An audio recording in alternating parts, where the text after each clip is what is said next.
esfuercen por eliminar o evitar que aparezcan, en nombre de la protección de la privacidad, obstáculos injustificados para los flujos transfronterizos de datos personales. Como veis, se puede tener esta visión, digamos, negativa de la protección de datos como un obstáculo para el desarrollo. Con el tema del medio ambiente pasa también algo parecido. Puede adoptarse también la posición contraria, es decir, adoptarse la posición muy garantista en relación al derecho a la protección de datos, posición que en algunos casos ha llevado a, como dicen estas declaraciones, a limitar proyectos como puede ser la creación de una historia clínica única a nivel europeo. Esta posición especialmente garantista tiene una vertiente que ha sido muy criticada, les pongo aquí por si es de interés, ha sido muy criticada porque algunos consideran que el especial celo de protección del derecho a la protección de datos no responde, por parte de algunos por lo menos, a cuestiones filosóficas o democráticas, sino a la voluntad de generar un nuevo mercado. ¿Mercado por qué? Porque imaginaos que, y pasará en Perú, cuando se aprueban las normas de protección de datos, las normas de protección de datos concretan obligaciones que tienen que cumplir empresas privadas, administraciones, etc. El cumplimiento de esas obligaciones, entre ellas, por ejemplo, la implementación de medidas de seguridad, supone un coste económico. Y es más, eso supone la creación de nuevos puestos de trabajo. Es decir, se crea un nuevo mercado, que, por ejemplo, en España es cada vez más bollante, despachos, asesorías, despachos de informáticos especializados en este tipo de cuestiones, encima ya cada vez más especializados que llevan cuestiones concretas sobre la protección de datos, etcétera, etcétera. Bien, como veis, tanto a la hora de enfrentarnos a la idea de qué hacemos frente a las nuevas tecnologías o qué supone la protección de datos para nosotros, un obstáculo o un nuevo derecho que hay que proteger, se pueden adoptar diferentes posiciones. Entiendo que antes de empezar a regular nos tenemos que plantear ese debate y creo que en muchas ocasiones no se ha hecho. Desde luego en España no se hizo y no hay más que ir al diario de sesiones cuando se aprobó la primera ley de protección de datos en el 92 y la segunda en el 99. Os lo comento rápidamente porque es curioso. En el 92 gobernaba el Partido Socialista. Se aprobó la primera ley de protección de datos y en esa ley fue duramente criticada por el principal partido de oposición, que era el Partido Conservador, el Partido del PP. En el 99 gobernaba el Partido Popular, el Partido Conservador, y este partido aprobó la nueva Ley Orgánica de Protección de Datos que ahora está en vigor.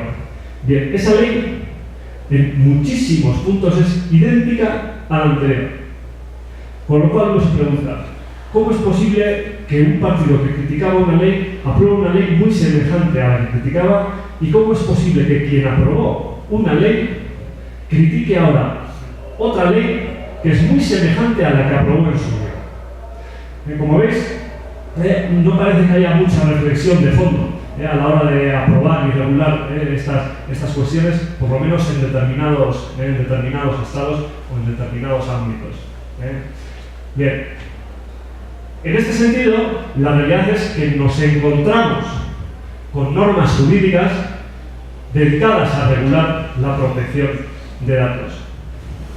Entonces nos planteamos si la respuesta que ha dado el derecho, por lo menos hasta ahora, frente a esta problemática del uso de las nuevas tecnologías, si esa respuesta que ha dado el derecho es válida, digamos, o es positiva. Y yo entiendo personalmente, es mi opinión, que no. Fundamentalmente por dos motivos. Uno, porque el marco jurídico creado en la gran mayoría de estados que han regulado esta cuestión se limitan a aprobar una ley y un reglamento que constituyen marcos jurídicos muy ambiguos, muy generales, de muy complicada aplicación práctica en sectores específicos, concretos. Pongamos el caso de la justicia. ¿En qué medida se aplica la normativa de protección de datos al ámbito de la justicia? ¿Puede la Agencia de Protección de Datos o la autoridad fiscalizar la actuación de los órganos judiciales? ¿Tiene que ser el Consejo General del Poder Judicial? ¿O las sentencias son públicas en su integridad? ¿Se tienen que publicar las sentencias con nombres y apellidos? Pues eso no aparece en ninguna norma de estas. En el caso del Tribunal Constitucional Español sí, pero en los demás casos no. Y ahí andamos a ver si sí, si no, en qué condiciones, etcétera, etcétera. Entonces, en primer lugar, problema porque las normas son muy genéricas y generan muchos problemas de aplicación práctica. Ya lo veréis, estáis empezando a andar el camino. Yo os hablo con una perspectiva de 22 años de aplicación de normas de protección de datos que todavía hoy nos conducen a serios, muy serios problemas de aplicación práctica de las normas. Con lo cual os lo digo desde ya, los que sois juristas tenéis ahí un campo de actuación muy goloso, digamos.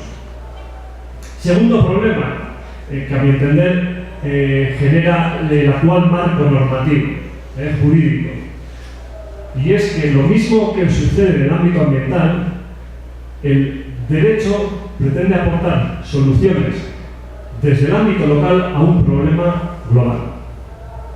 Lógicamente, las nuevas tecnologías, la creación de los flujos de información, constituyen flujos globales. Yo le mando un email a mi amigo en Estados Unidos, o utilizo un servicio situado en Australia, etcétera, etcétera. Sin embargo, no tenemos un marco jurídico con un ámbito de aplicación global como el ámbito de actuación de las nuevas tecnologías. Eso, lógicamente, nos lleva a problemas de gran envergadura.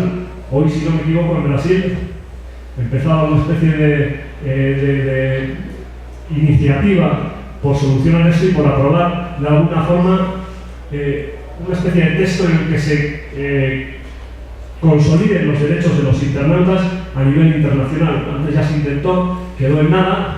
Veremos a ver qué sucede. De momento Brasil ya ha aprobado también una ley, entre otras cosas, reconociendo la posibilidad de enjuiciar a empresas que no tienen sede social en Brasil, como Google, por ejemplo. Claro, porque uno de los problemas que se plantea en este ámbito es ¿qué puedo hacer yo? Que estoy navegando en mi casa, en el País Vasco, en España, cuando quien me está facilitando el servicio no está en España, sino que está en Estados Unidos. ¿Qué pasa si yo quiero reclamar responsabilidades a Google, por ejemplo? En el ámbito europeo se han impuesto sanciones estratosféricas a Google. En el caso español creo que llegaron hasta 900.000 euros por incumplimiento de la política de privacidad. Claro, Google ¿qué dice? Primero se ríe y luego dice, venid a buscarme allí a Estados Unidos. Es muy difícil desde el actual marco jurídico actuar desde una perspectiva global porque no contamos con herramientas de ese alcance. ¿De acuerdo? Bien, entonces, todo esto, esta perspectiva un poco crítica del derecho que regula las nuevas tecnologías y que regula la protección de datos y que se refleja no solo en mis palabras o en teorías, sino tristemente también en las normas, si puedes ir Mónica, por favor. No, todos más atrás. Ahí.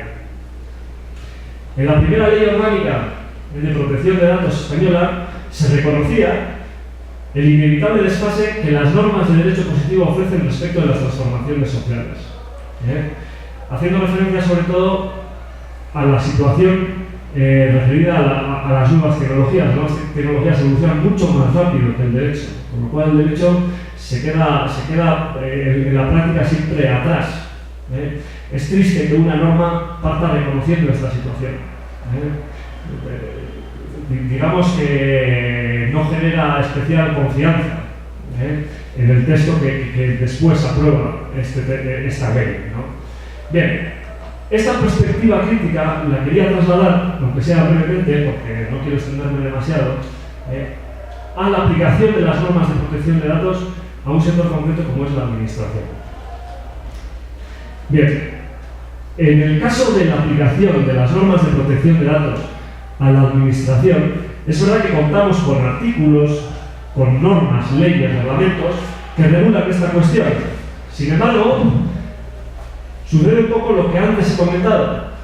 Tenemos las normas Pero esas normas no resuelven los problemas prácticos que se producen a la hora de aplicar su contenido en la realidad.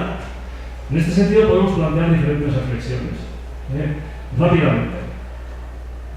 La primera, que efectivamente las normas con las que contamos constituyen un marco jurídico demasiado general, ambiguo, que es muy complicado después aplicarlo en la práctica.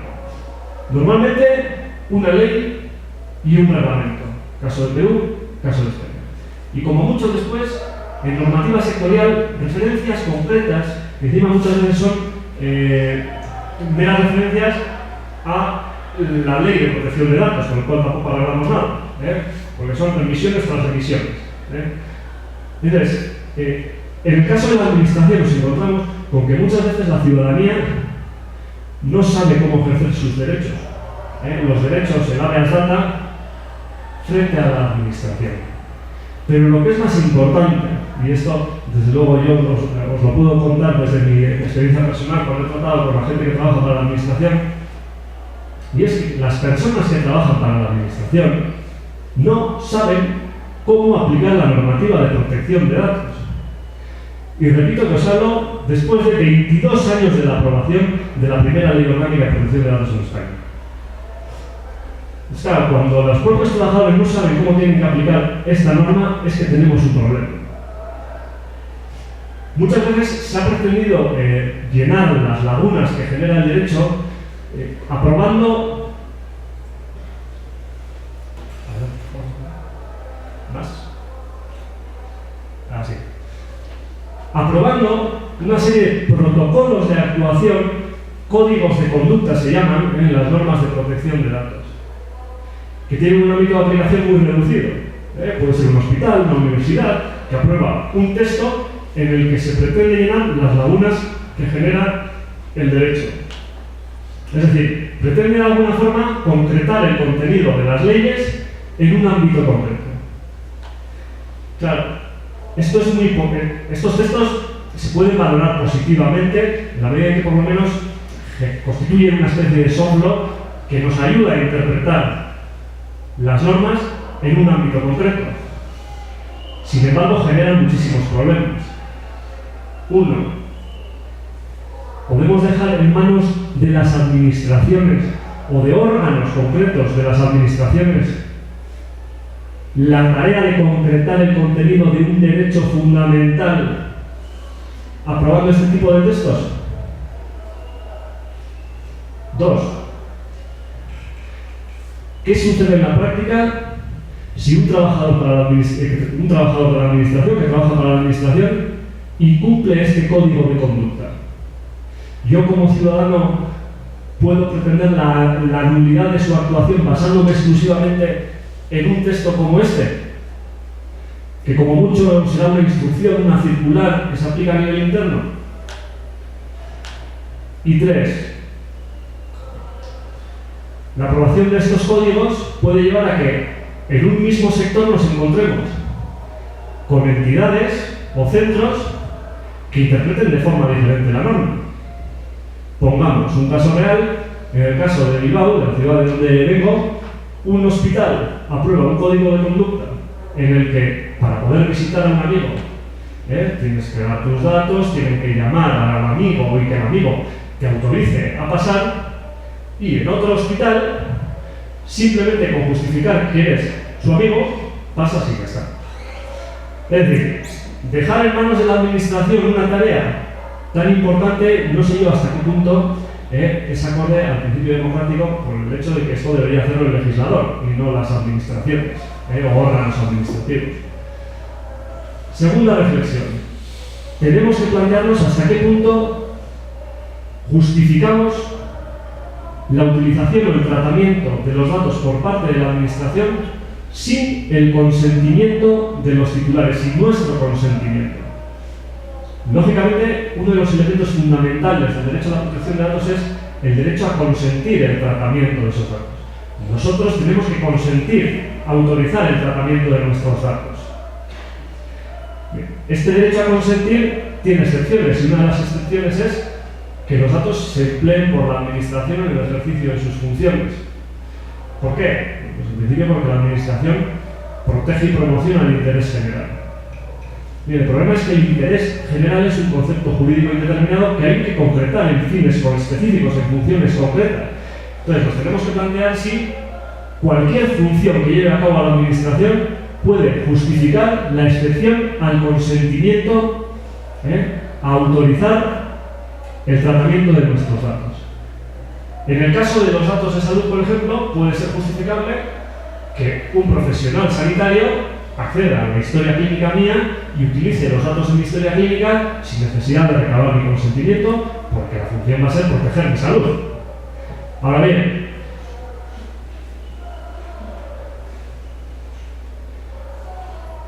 la Generalitat examina historias clínicas de los hospitales para vigilar el idioma de los médicos.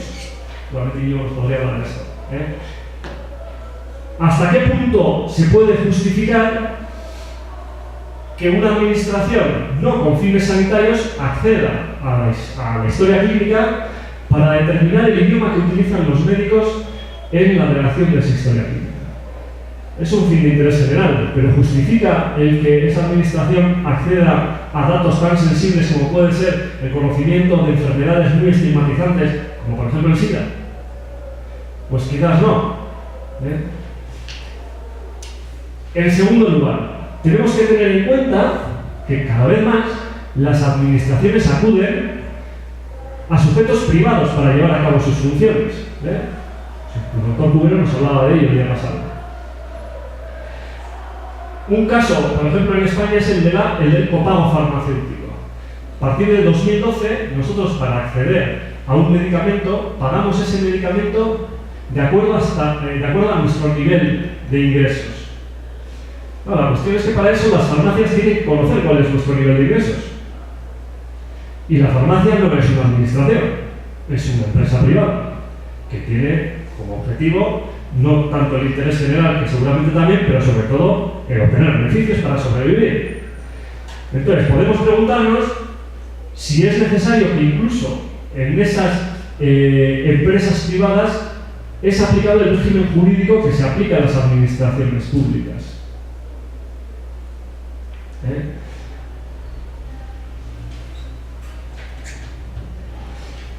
Aquí tenéis, por ejemplo, cómo cuando se aprobó esta medida se generó mucho revuelo y, entre otras cosas, se cuestionaba precisamente el hecho de que empresas privadas tuvieran acceso a información no sensible, pero sí, digamos, de cierta sensibilidad, como puede ser nuestra capacidad económica. Bien. Y además, hay que tener en cuenta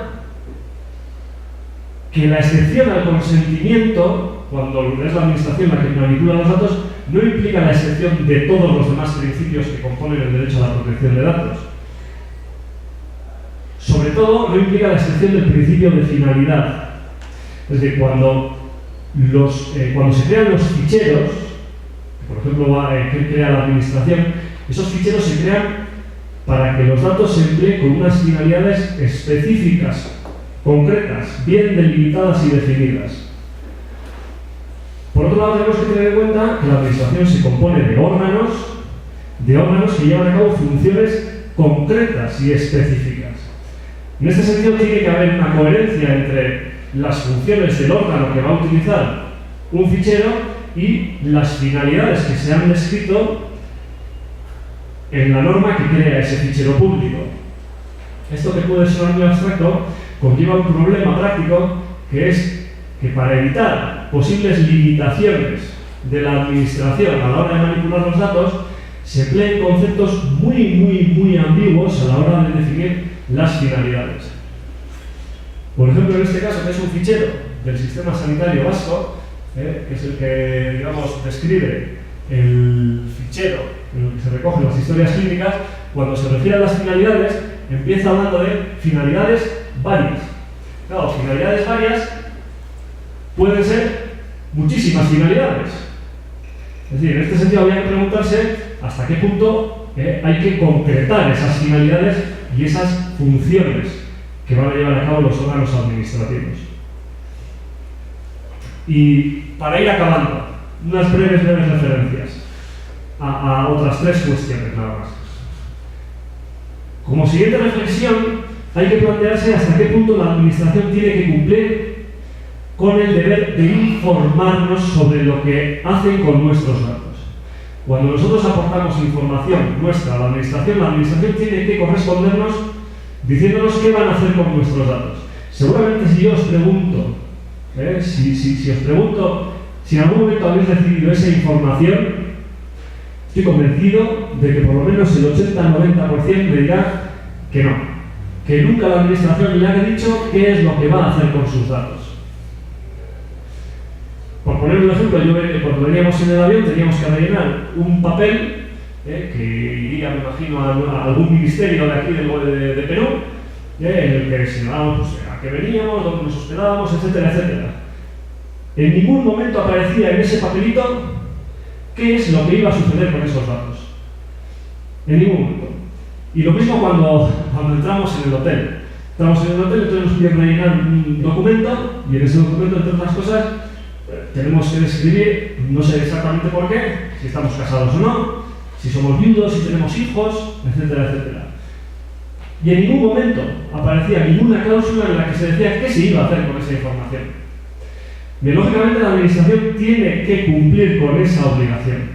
Y digo esto porque muchas veces se ha pretendido aplicar una serie de excepciones muy ambiguas, que en la normativa peruana no se recogen menos mal, pero que sí en la normativa española, una serie de excepciones a este deber de informar.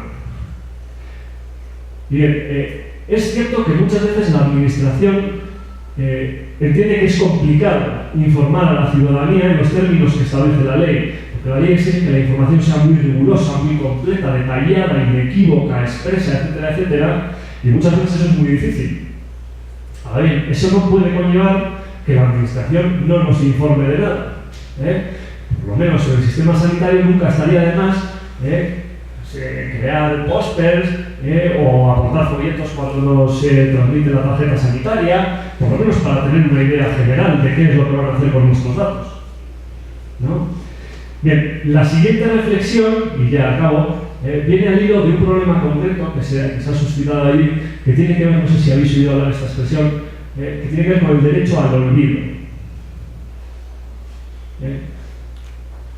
La cuestión es que el derecho al olvido implica nuestro derecho a desaparecer, digamos, de Internet.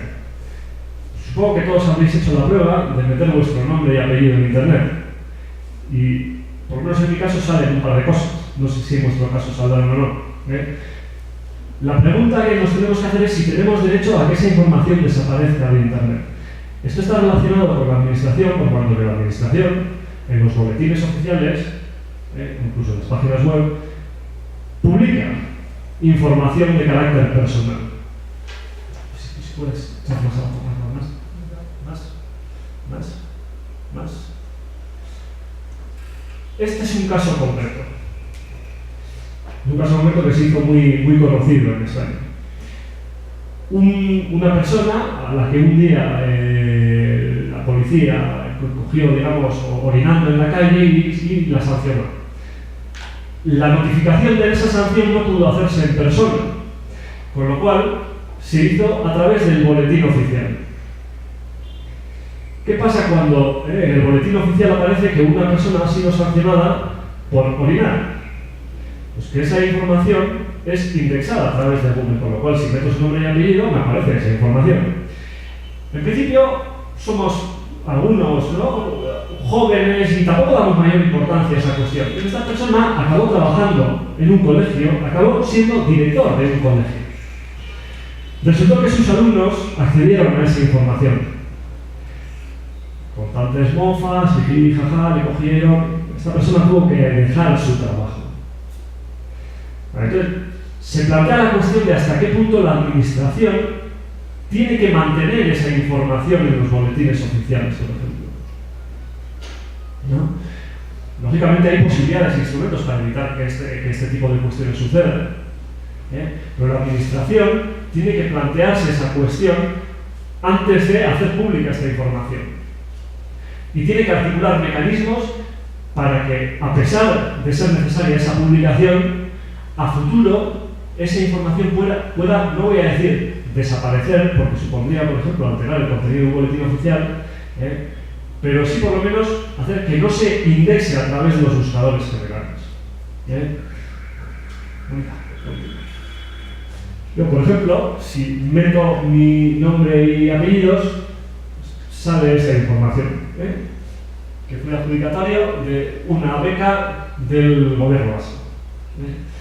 Entonces me pregunto si es necesario que esa información permanezca ahí para siempre, porque sinceramente no sé qué utilidad tiene que esa información permanezca ahí, incluso desde la perspectiva de la transparencia. Estamos hablando de una información de hace, fijaos ya, 13 años, que seguramente no interesa absolutamente a nadie. Entonces, como conclusión, simplemente quería traer aquí estas reflexiones para haceros ver, digamos, o para plantear de alguna forma cómo antes de empezar a regular y a aplicar esa regulación, es posible que tengamos que preguntarnos para qué queremos aplicar esa regulación y cómo queremos aplicarla. Y sobre todo, y después de hacer esta reflexión, tendremos que plantearnos la necesidad de concretar a través de instrumentos normativos las leyes o el marco jurídico tan general del que nos hemos dotado para regular esto de la protección de datos, que, como os digo, en Perú es una cuestión, entre comillas, reciente, pero que estoy convencidísimo que, como en España, dará muchísimo que hablar y muchísimo trabajo. Muchísimas gracias a todos. Posteriormente, si quieren hacerme alguna pregunta, sugerencia, observación, me encuentro a vuestra entera disposición. Muchas gracias.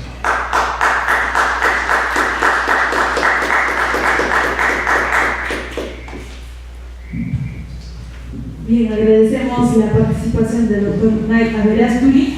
Inmediatamente las preguntas las vamos a hacer al final.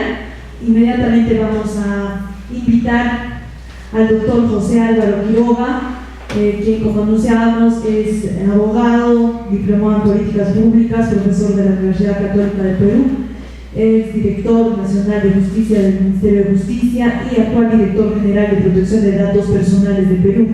Así es que él se ocupará de la protección de datos en Perú, para quien pido un fuerte voto de aplausos.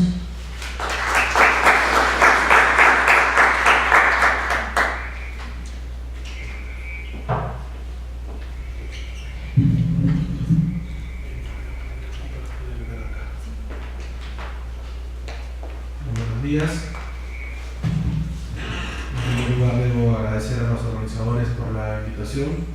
Siempre es un gusto venir a Cusco. He estado ya acá algunas veces, incluso como director de la Autoridad de Protección de Datos Personales. Hemos tenido una charla de difusión el año pasado en esta ciudad y siempre es un placer volver para conversar esta vez un poco sobre la protección de datos desde la perspectiva de la administración pública.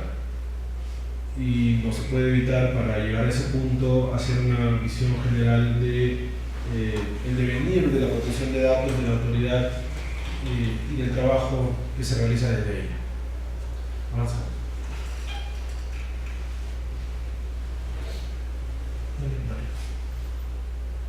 Nosotros tenemos que la protección de datos, siendo una disciplina jurídica aparentemente novedosa, es un derivado, en el mejor sentido de la palabra, del derecho a la privacidad y a la intimidad, que ha estado siempre presente como parte de los derechos fundamentales del ciudadano. Lo que ocurre es que ha ido tomando cuerpo propio, tomando una dimensión propia, y se ha separado del derecho a la privacidad y a la intimidad. No obstante, en algunos contextos se habla de privacidad, intimidad y protección de datos como sinónimos. Pero, digamos, para ponerlos en términos prácticos legislativos, la protección de datos tiene hoy un numeral propio dentro del artículo 2 de la Constitución, que es el que enumera los derechos fundamentales. Y nuestra Constitución lo que dice es que todos tenemos derecho a que los servicios informáticos, computarizados o no, públicos o privados, repito, públicos o privados, no suministren informaciones que afecten la intimidad personal y familiar. es una redacción en negativo. El núcleo de la protección de datos personales, para ponerlo en términos sencillos otra vez, es que nuestros datos sean utilizados para aquellas actividades que son necesarias y que nos son útiles, no para actividades, tratamientos, usos, manipulaciones que terminan perjudicándonos. Eso es así de simple. Luego se desarrollan cosas bastante más complicadas, pero no debemos perder de vista que esto se trata de que nuestros datos se usen, no que no se usen, no que no circulen, sino que se usen, circulen y funcionen en nuestro beneficio, en beneficio del ciudadano y no en perjuicio del ciudadano. ¿Avanzamos?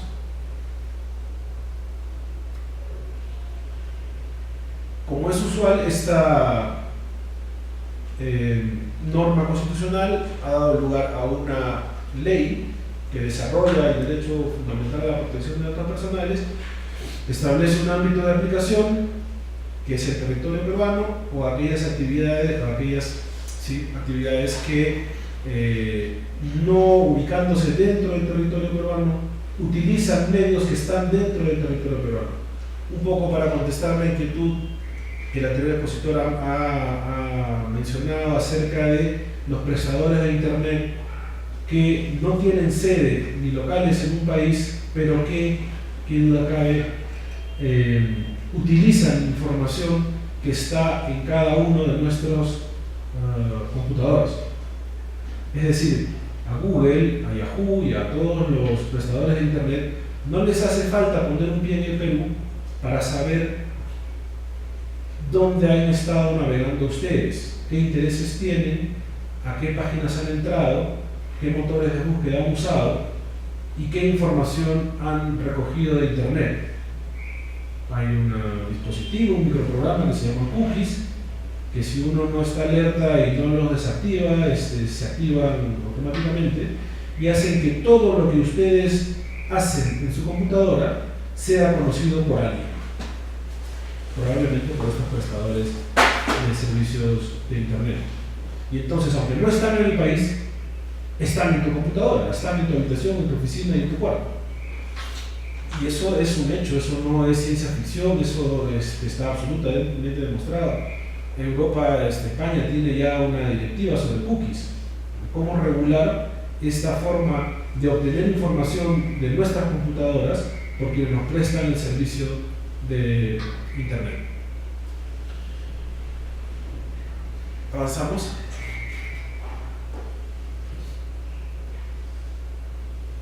Nuestra legislación establece una norma general respecto de todos los bancos de datos, públicos o privados, computarizados o no computarizados, independientemente del soporte, pero establece también algunas excepciones.